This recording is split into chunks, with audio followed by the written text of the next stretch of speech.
Donald Trump attempted to solve the issues with North Korea through diplomacy, and it appears that everything has kind of fallen apart, especially because, according to the North Koreans, Mike Pompeo is involved. Now, the officials from North Korea are saying, no, we can't, we're not doing these talks anymore unless we have someone else other than Mike Pompeo involved. And so here's the exact statement coming from the senior foreign ministry official in North Korea. Pompeo pokes his nose in, talks between the two countries go wrong without any result, even from the point close to success. I am afraid that if Pompeo engages in the talks again, the table will be lousy once again, and the talks will become entangled.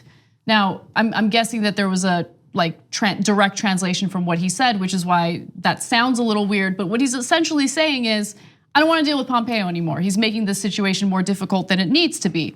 He also says, therefore, in the case of possible resumption of the dialogue with the United States, I wish our dialogue counterpart would be not Pompeo, but other person who is more careful and mature in communicating with us.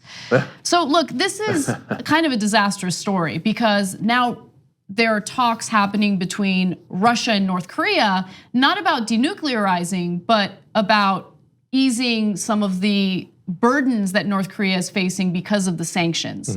And so there might be some economic support from Russia, and Russia very much would like to have more influence in world affairs. Now the comments come after North Korea said Thursday that it had also tested the firing of a new tactical guided weapon. It's unclear whether this is a short range or long range missile. We don't know yet, but they are apparently resuming some of their testing, and that is a bad sign, to say the least. I have more, but do you guys want to jump in?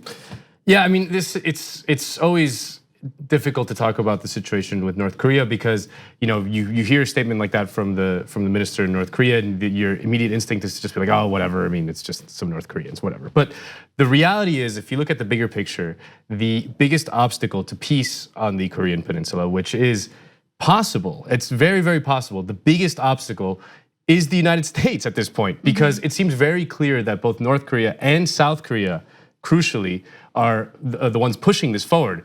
South Korea is begging the United States essentially to do something to ease the sanctions, to stop taking such a bellicose and chauvinist position in the negotiations. And really, at the end of the day, it's just the United States that's blocking this. It's become this weird thing because obviously it's the Trump administration. You don't trust anything they would ever do in such a delicate matter.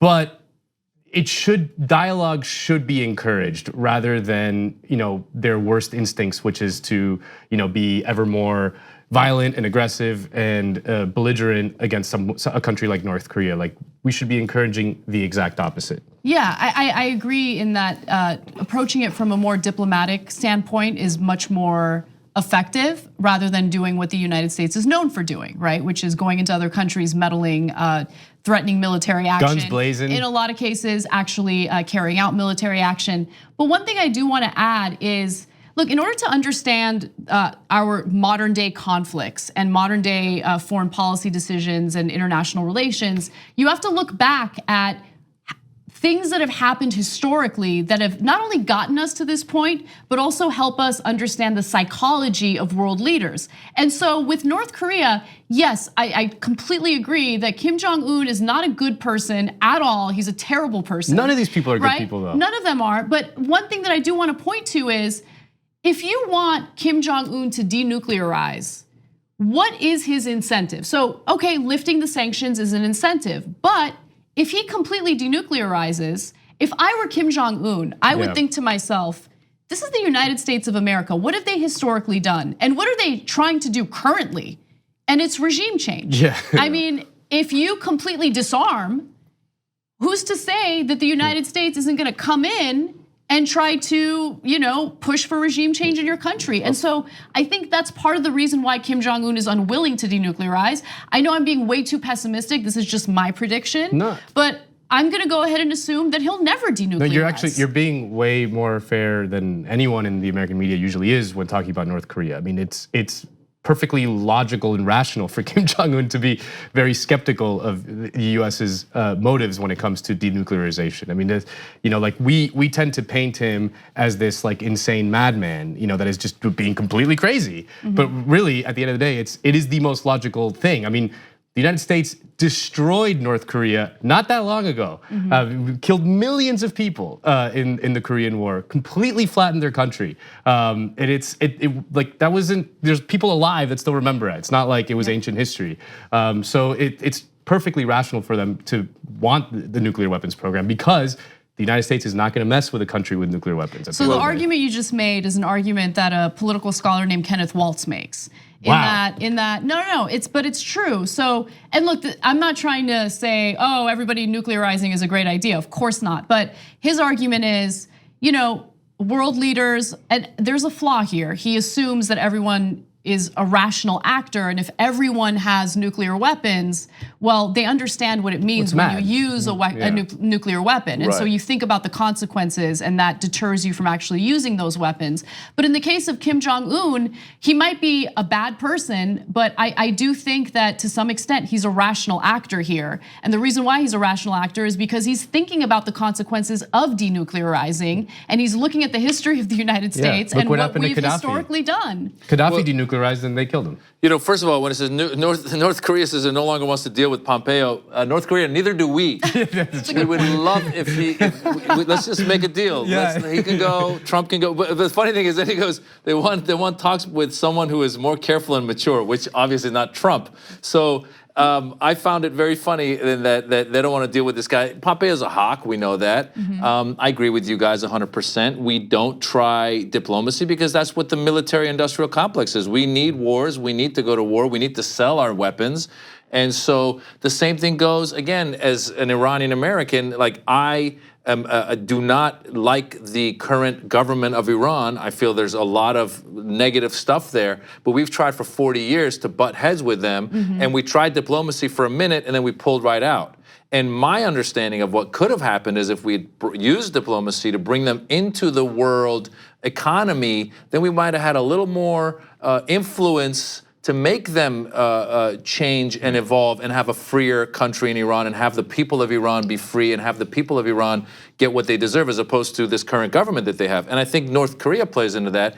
You're right, if we could find a way to diplomatically if we could get Kim Jong-un onto our capitalistic teat, and count on it. You know what I'm saying? To be part of the world economy.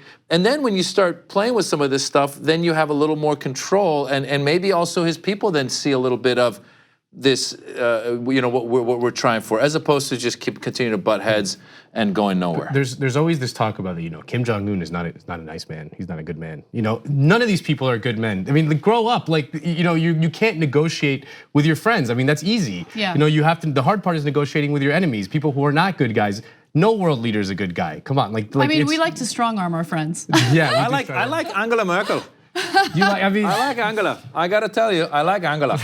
Just like saying her name, Angela Merkel. I gotta read one more graphic that's important. So let's go to graphic 54. In Moscow, the Kremlin announced that Kim plans to meet with President Vladimir Putin in Russia later this month. For Kim, the planned summit is an opportunity to expand his options and potential leverage with both the United States and the North's longtime ally, China. I bring that up because, look, every time we fail at something, it appears that Russia sees an opportunity. It's certainly happening with the trade war, and it's happening with our failed diplomatic talks with North Korea. So just something to keep in mind. And if you want to approach North Korea from a place of diplomacy, I do agree that Mike Pompeo is probably not the right person to go about it. On the go? Don't worry, we got you covered. You can still listen to TYT at our new podcast network. Find us on Apple Podcasts, the Google Play Store, or at tyt.com/podcast.